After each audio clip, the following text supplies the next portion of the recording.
Hello YouTube, and welcome to another video on the Woovebox. So this one is all about the oscillators. So the sound design capabilities of the Woovebox are pretty incredible for the price and the size of it and all that kind of thing. You can go as deep as you want on sound design. You can get as complicated as you want, tweak as many little parameters and this sort of thing. So that's what we're going to, not necessarily looking at sound design today. I was going to go through all the sections in the oscillator in this video. Before we start, if you like what I do, then please consider subscribing, liking the video, share it around, that kind of stuff. And also, if you want to support the channel, then you can do so via Patreon. There is a link to that in the description, and you'll get some free stuff as well, as and when I put it on there. There's a fair bit of stuff on there at the moment already. So let's crack on. So we've got two oscillator pages. They are both exactly the same. So once you know oscillator 1, you know oscillator 2. There is also a third oscillator, sub-oscillator thing in the pitch section, which I'll also cover today. So first thing I'm going to do is just going to do an initialized patch. So to do that, we're going to go over to the patch page, and we're going to hold down right and press this the encoder button down until it says init patch. Hold that down, and then we've just got a basic a patch there. Let's just take that down an octave or two so it's not too ear-piercingly high-pitched. Okay, so once you initialize a patch, there are a few basic settings. There are obviously no effects put on there. Okay, so if we go over to the oscillator page, and we'll just go through these one at a time. So the first one is, as you initialize the patch, you get a basic saw wave. On oscillator 1, oscillator 2 is turned off for this. So we're just going to deal with oscillator 1 at the moment, and we'll bring oscillator 2 in as necessary to show you different sort of things. So let's go through all the waveforms first. So if we dial all the way to the left, we've got loads of different oscillator types that we can use for your sounds. So start off with noise. We've then got a basic sine wave, and then there is sine 2, which is a sine wave, with another kind of sine wave playing at double the frequency, so an octave higher. So normal sine wave, sine 2, that kind of like doubles it up, and then sine 7 gives you again, it's a dual sine wave, and it gives you a perfect fifth, which is basically seven semitones higher. So it's almost like a two-note chord. So if you're playing C, that would give you like a C and a G, so part of the C major chord.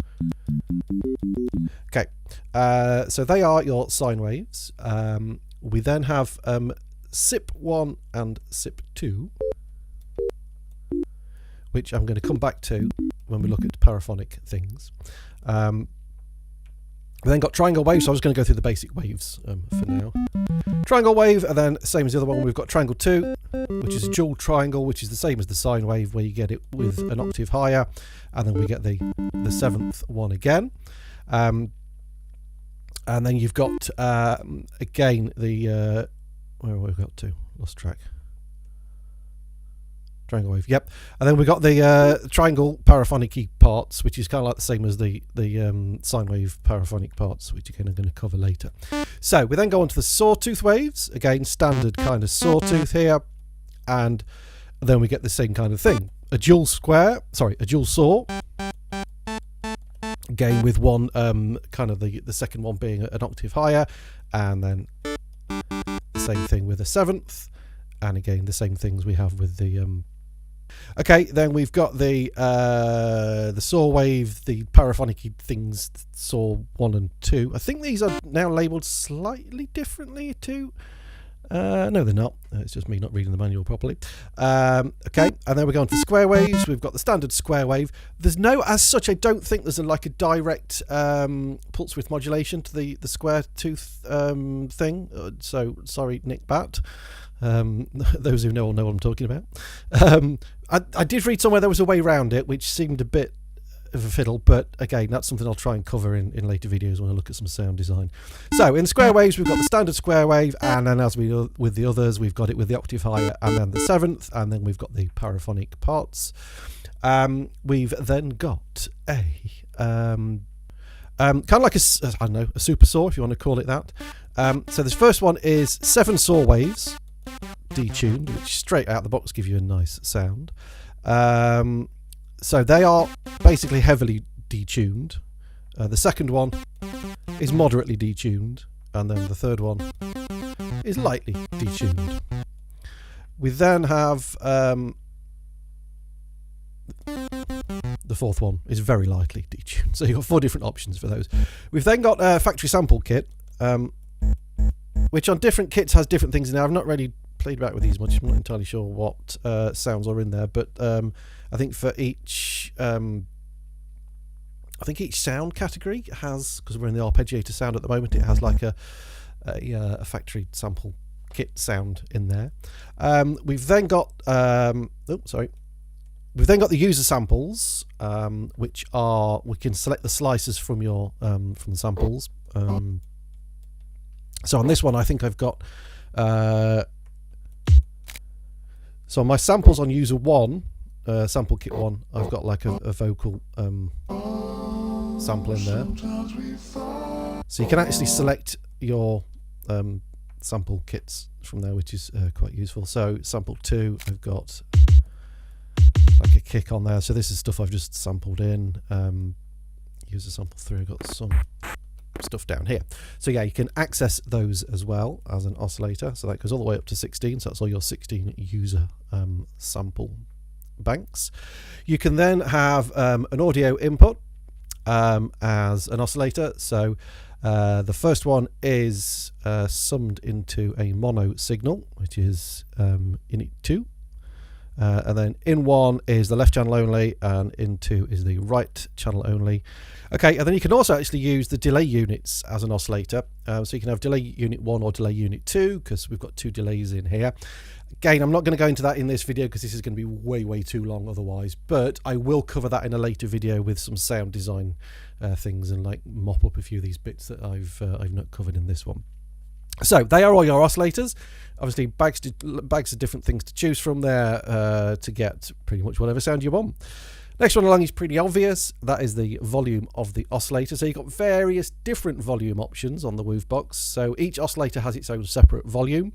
You've obviously then got the global volume, which will kind of like reduce and increase the volume of basically both oscillators at the same time, that track basically. And also you've got velocity control on the sequencer as well, so you've got all these different volume options.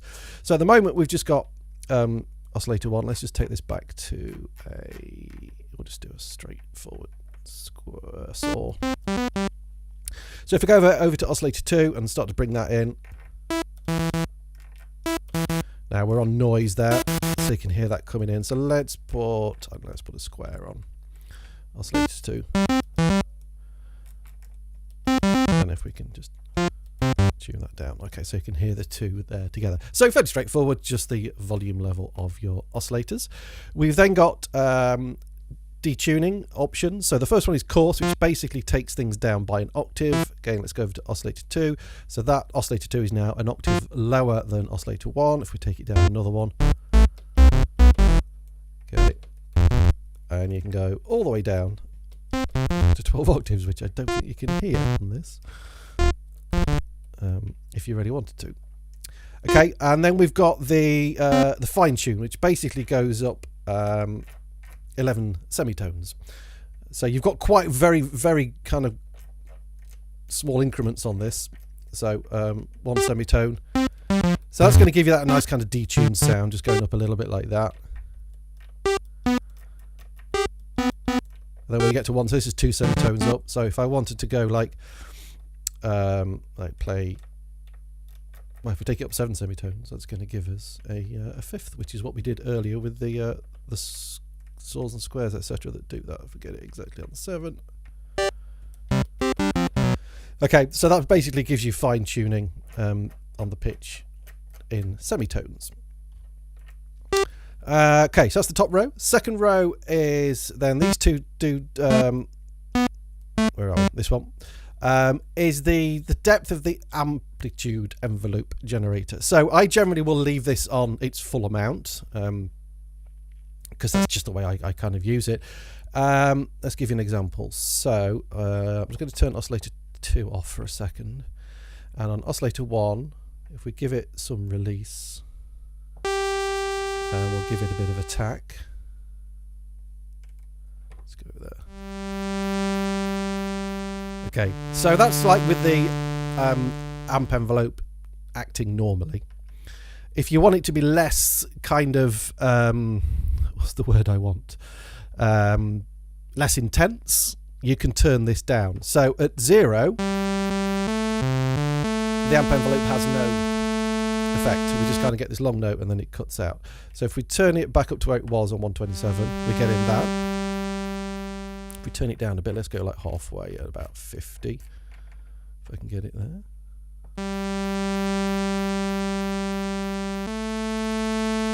So it's very subtle, but let's go a little bit more extreme. So you can see on that there's hardly any attack now.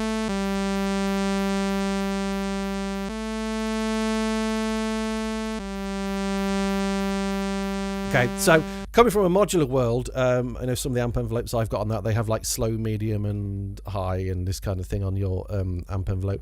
And you can also go into the negative, which does say a negative value defines an exponential response, the power of 2, whatever that means. Okay, so it's kind of...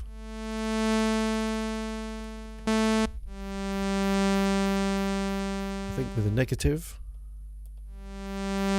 it's kind of moving it a little bit faster, so it's like a faster opening and closing of the envelope. So again, it's there, you can tweak to your heart's content on that. I generally just leave it on. Oh, hello, what have we got there? The wrong sound. Yeah, I generally leave it on that setting. Let's just get rid of that attack again for now. Just so we'll turn the release down a little bit.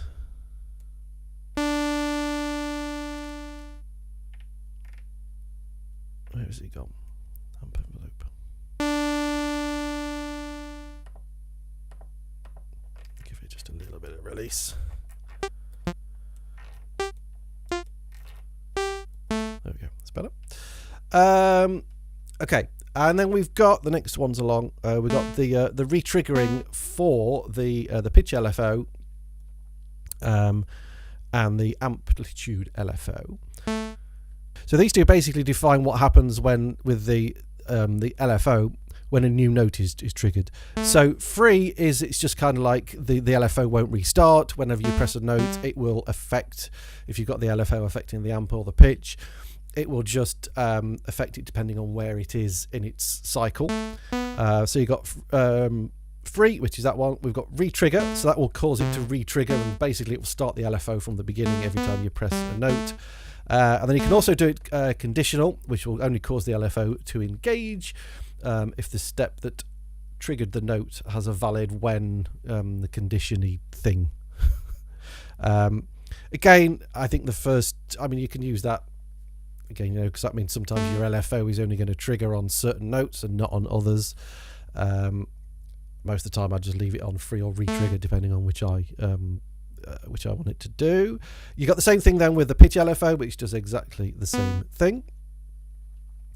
For some reason in the manual, number 8 is not is not in here. Now I'm assuming it's amplitude key tracking. So at normal, as you go up and down your octaves, the volume is going to be the same. I think, let's just turn this up. Let's go all the way up to 127. Now down at the bottom, you're not hearing anything now on these lower octaves. And you can see it's getting louder. Let's go up another octave. Oh. If I can do it, it's fiddly. Okay, so it's kind of like it's getting louder the higher up. So normal key tracking will be the higher you got the keyboard. Most commonly you had that with the filter, so the filter gradually opens the higher you go up.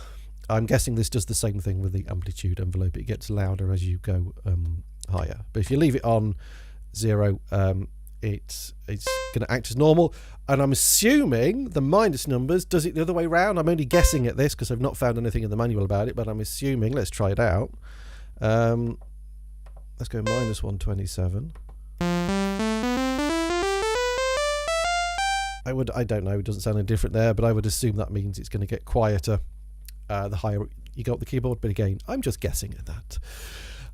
We then got oscillator play mode, which again, I've not sort of fully got my head around with this. On normal oscillators, it doesn't seem to have a massive amount of difference. So you've got loop, where the waveform is looped. You can have loop in reverse. You've got one shot, which on an oscillator like this just kind of makes it click. So on this is a one shot, plays it once and then stop. Again, I assume these are going to work differently with like longer sampled notes in there. The manual then does have like FXLN and FXLR, which seems to have changed now. So we've now got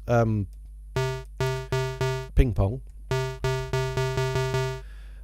which I think it used to be called forward, reverse, and forward whatever. Which I think this one, it's going to play the waveform looped, alternating between forwards and backwards. So you've got ping and then pong. But again, for normal like sound design, I just tend to leave it on loop. Phase mode, I couldn't seem to get this to work with a sample. I get the idea behind it. It's quite well explained in the manual that if you've got like a sample, it says in there, if you've got the classic Daft Punk sample of bigger, better, faster, stronger, if it's on normal, the sample will start where it normally starts every time you hit a note. If you go on to note, as you play different notes, it's supposed to start at different points in the sample, which I couldn't get that to do. Let's just put a sample in here. So if I go to this one. Okay, let's go back to the oscillator one. As I change it on note, it doesn't seem to do anything, but I could on this next one, on the phase start, again is where it starts within the waveform. So if I go to like 50, it's starting part way through. Okay, so let's go back to putting it on 1.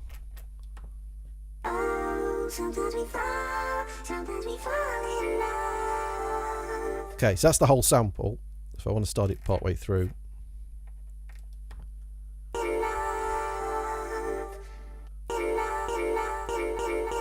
So it's quite a good way of, without having to go in and edit your start and end points on your actual sample, you can do it with the phase start on this. Again, I don't know if I'm doing something wrong on the phase. Where are we? I'm lost now. On the phase mode with that note thing, I just couldn't seem to get that to do anything. But it's probably me doing something wrong. But then we've got the phase range.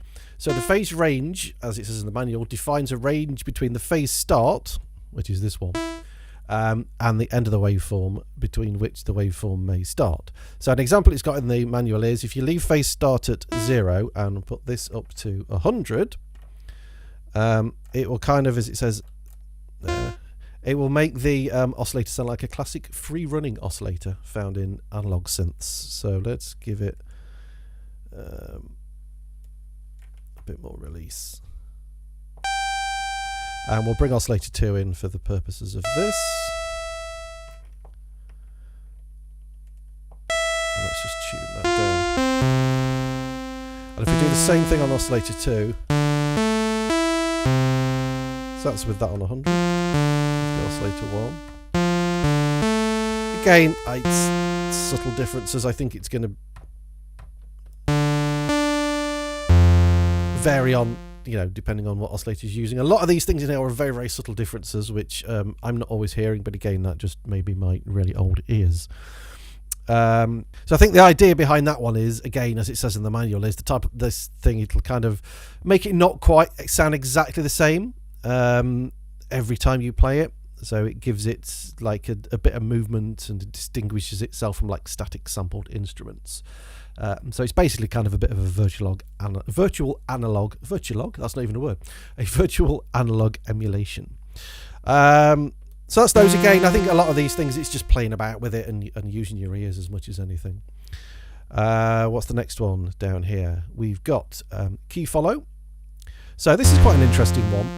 So when it's set to 100, the notes pitch to the oscillator's pitch is 1-to-1. So that's like the normal kind of setting. If you put it up to like 200, what happens then is an oscillator's pitch is like a ratio of 2-to-1.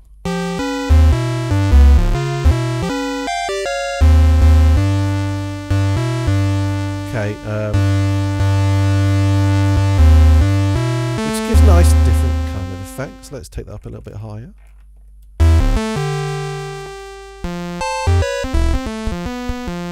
Okay, so you get some different effects. As I understand it, that is more kind of useful for when you're using FM and AM synthesis, depending on the note that you strike. It'll, like, the different oscillators will interact with each other. But a really useful one on this is if you set it on 0. Basically what happens is, so this is on, in fact, let's put that on its default setting. Go back to 100. Don't know why I'm doing it this way around, but it doesn't particularly matter. And then we'll go on oscillator 1. Yeah, let's go oscillator 1. And I'm going to put that on 0. So that basically, oscillator 1 now is basically the same pitch. Okay, as you go up and down, let's just turn oscillator 2 off so you can hear that. Okay, so you've got the same pitch. So if you want to kind of like have a nice sort of droney sound, let's bring oscillator 2 back in, and let's put oscillator 1, a bit more release.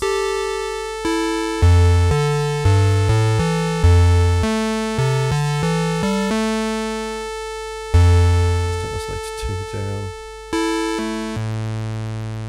Take oscillator 1.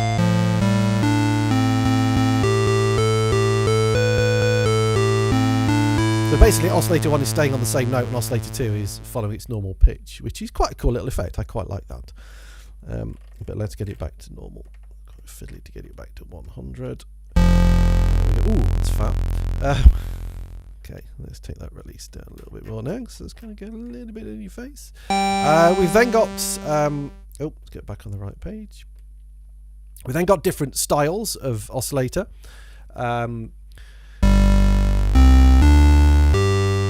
So we've got modern, which this playback incorporates modern standards and techniques, including interpolation and multi-sampled waveforms. Yeah, that. Okay, you've again got digital, which is going to give you a more kind of like digitally kind of sounding effect. We've then got digital variable rate. So this allows for aliasing oscillators as found in older digital synthesizers. Okay, fair enough. And then we've got analog ones. So analog 1 has like a subtle drifting pitch. Analog 2 is a little less subtle. So let's go through these.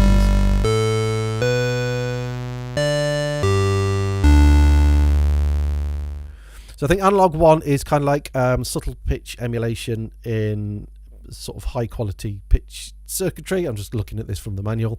Analog 2 emulates lower cost imperfect analog pitch circuitry, so that's kind of says it's suitable for 303 emulations and this kind of thing, which is always nice in my world. You then got analog 3,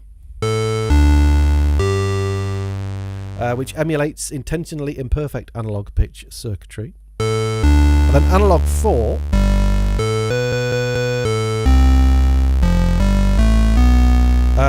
which with some oscillators I've got this to sound really nice, almost out of tune, very Stranger Thingsy kind of thing with this one. So let's put oscillator 2 on, because they would, I'll not change oscillator 2.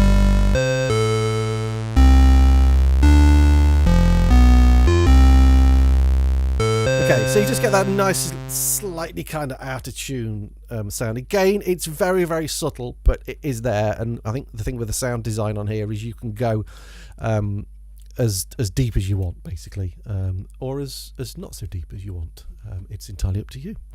Okay, so then we come on to number 15, which is the slice select. So I've just turned down oscillator 1 for this, and we'll go back to oscillator 2, and I'm going to put it on one of my user samples.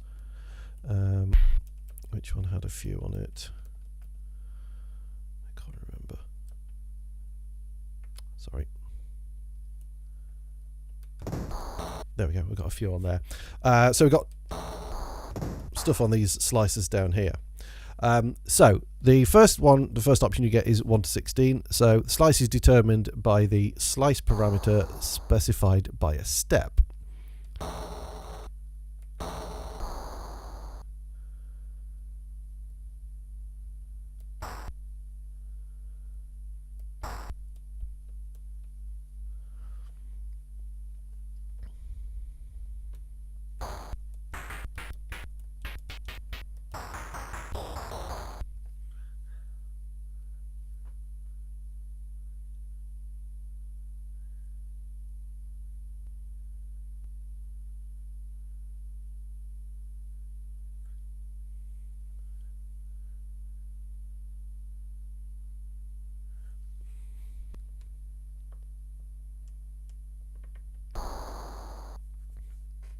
Okay, so then we've got slice select down here. I've turned off oscillator 2 for this one, so I've just taken that down to 0. And oscillator 1, I've just put my user sample bank 3 in.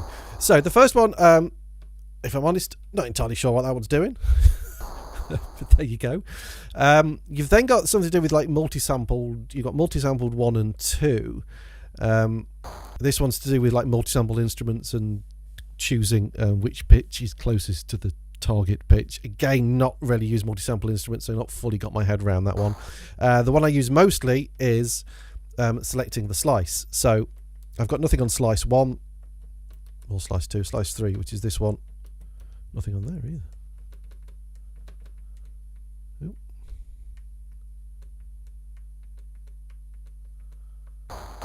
Okay, we'll get there eventually. Slice 9, I've got that on. I think I've only got one thing on slice on there. But yeah, depending on which sample pack you use, you can choose which slice. Let's go back to slice 9.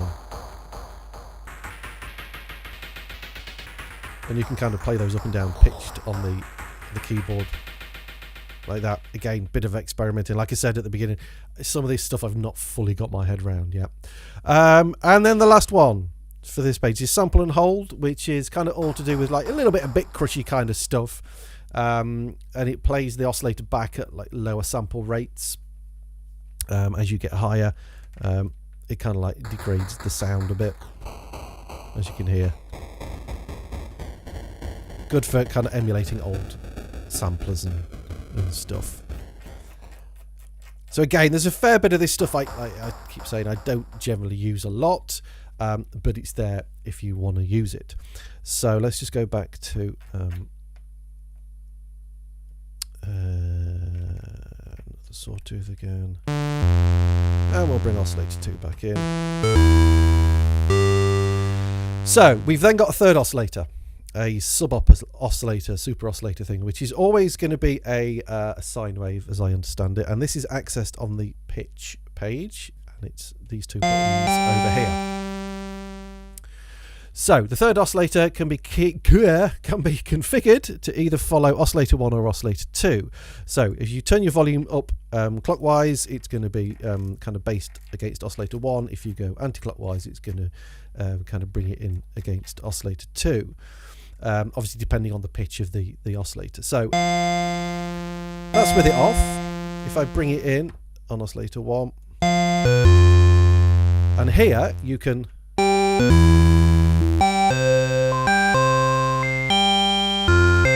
go up 4 sorry, wait for that to finish. You can go up 4 octaves.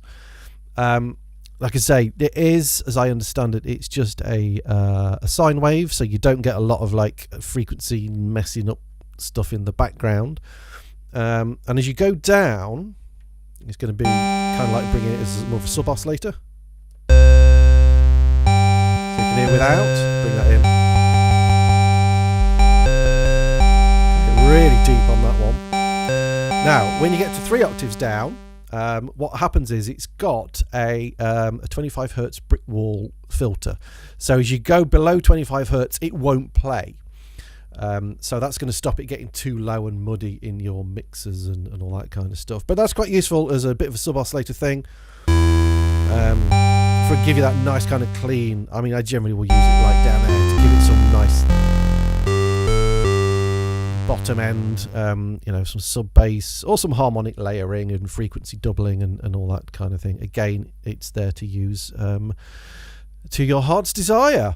So that's kind of it on all the oscillators, and my understanding of those. I'd say some of it is a little bit, I've not quite got my head around yet. It is very, very deep. I think there's a couple of bits in the manual that do need updating as well. But anyway, enough of me jabbering on, because this video is long enough as it is. Thanks for watching. I hope that makes some sense and explains the oscillator pages a little bit more to you. And I will see you in the next one. Cheers.